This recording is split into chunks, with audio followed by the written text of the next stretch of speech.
یہ بات ہے سال 541 کی، یعنی آج سے قریب 1500 سال پہلے، جب یورپ کے ٹھیک اس حصے میں آسمان پر ایک ایسا منظر دیکھا گیا جو آج سے پہلے کسی نے بھی نہیں دیکھا تھا۔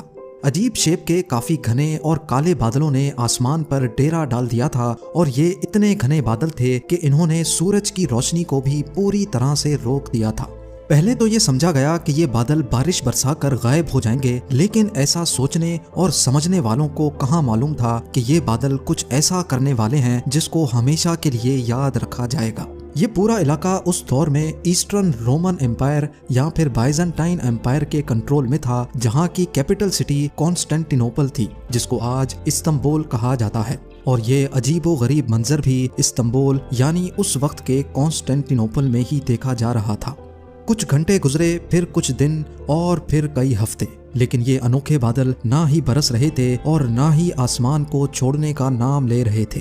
دن بدن یہ معاملہ کافی سیریس ہوتا جا رہا تھا، اور اب بات یہاں تک پہنچ چکی تھی کہ پچھلے کئی ہفتوں سے کانسٹینٹینوپل نے سورج کی شکل تک نہیں دیکھی تھی۔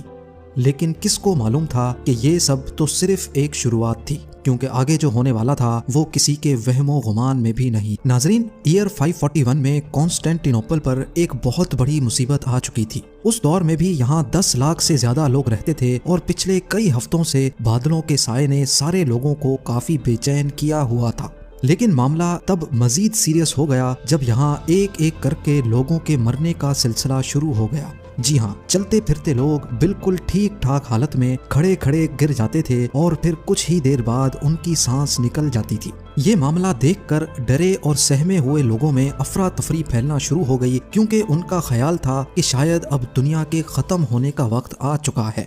اوپر آسمان پر گہرے بادل، فضا میں ایک عجیب سی فوگ، اور زمین پر لاشیں ختم ہونے کا نام نہیں لے رہی تھی۔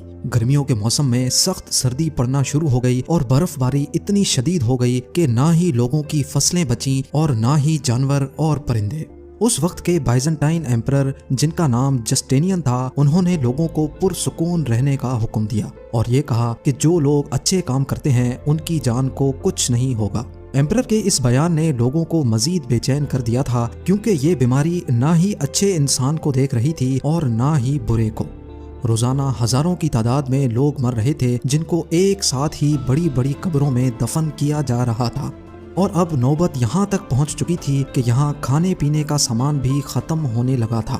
بائزنٹائن امپائر کی فوج، جو ویسے تو کافی اسٹرانگ مانی جاتی تھی، لیکن اس معاملے میں وہ کسی کام کی نہیں تھی، کیونکہ ان کا مقابلہ ایک ایسے دشمن سے تھا جو کسی کو بھی نظر نہیں آ رہا تھا۔